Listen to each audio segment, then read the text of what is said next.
নমস্কার, আরও একটি নতুন রেসিপির সাথে তানিয়াস রান্নাঘরে সবাইকে স্বাগত জানাই। আমার আজকের রেসিপি টক ঝাল মিষ্টি আমের আচার। তার জন্য আমি আম নিয়েছি। আমটাকে খুব ভালো করে জল দিয়ে আমগুলোকে ধুয়ে নিয়ে এবার এইভাবে লম্বালম্বি করে কেটে নিচ্ছি। আর আমের আচারটা কিন্তু আজকের কোনো রকম রোদে শুকনো ছাড়াই তৈরি করে নেওয়া যাবে।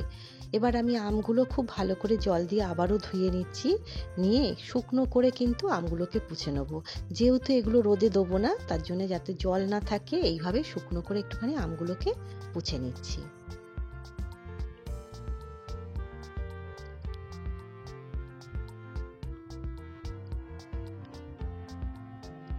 শুকনো করে পুছে এইভাবে আমি আমগুলোকে রেখে দিচ্ছি খানিকক্ষণ। এবার আমি একটা মশলা তৈরি করে নেব। তার জন্য দুটো শুকনো লঙ্কা নিলাম, গোটা ধনে 2 চামচ, 2 চামচ জিরে, সর্ষেও 2 চামচ নিয়েছি, আর নিচ্ছি মৌরি। নিয়ে হালকা এগুলোকে ভেজে নেব।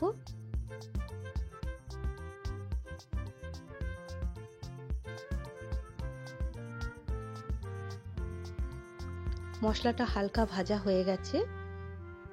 এবার আমি একটা ডিশে ঢেলে নিচ্ছি। একটু ঠান্ডা করে এবার আমি মিক্সিতে গুঁড়ো করে নেব। ঠান্ডা হয়ে গেছে, মিক্সিতে গুঁড়ো করে নিচ্ছি। আমগুলো দেখুন অনেকটাই শুকিয়ে গেছে, পুছেও নিয়েছিলাম, আবার খুলে রেখে দিয়েছিলাম ফ্যানের তলায়। একটুকু জল নেই। এবার আমি এর মধ্যে স্বাদ অনুসারে নুন, হলুদ আর লঙ্কার গুঁড়ো দিয়ে ভালো করে আমগুলোতে মাখিয়ে নিচ্ছি।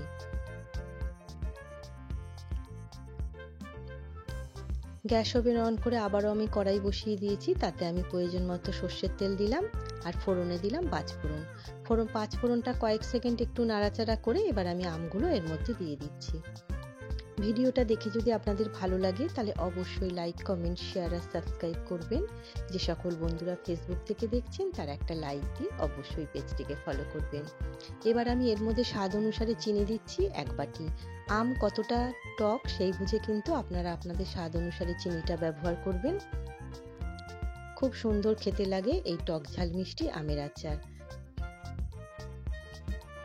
তৈরি করে অনেক দিন পর্যন্ত সংরক্ষণ করে কিন্তু আপনারা খেতে পারবেন। একটা কাচের জারে রেখে দিতে হবে, মাঝে মাঝে রোদে দিলে হবে। আর যাদের ঠিকমতো রোদ আসে না তারা ফ্রিজে রেখে কিন্তু এটাকে ব্যবহার করতে পারবেন। দেখুন তৈরি হয়ে গেল টক ঝাল মিষ্টি আমের আচার। আর খুব অল্প সময়ে কিন্তু এই আচারটা তৈরি করে নেওয়া যায়। ভিডিওটা দেখে যদি আপনাদের ভালো লাগে তাহলে ছোট্ট একটা কমেন্ট করে আমাকে জানাতে ভুলবেন না।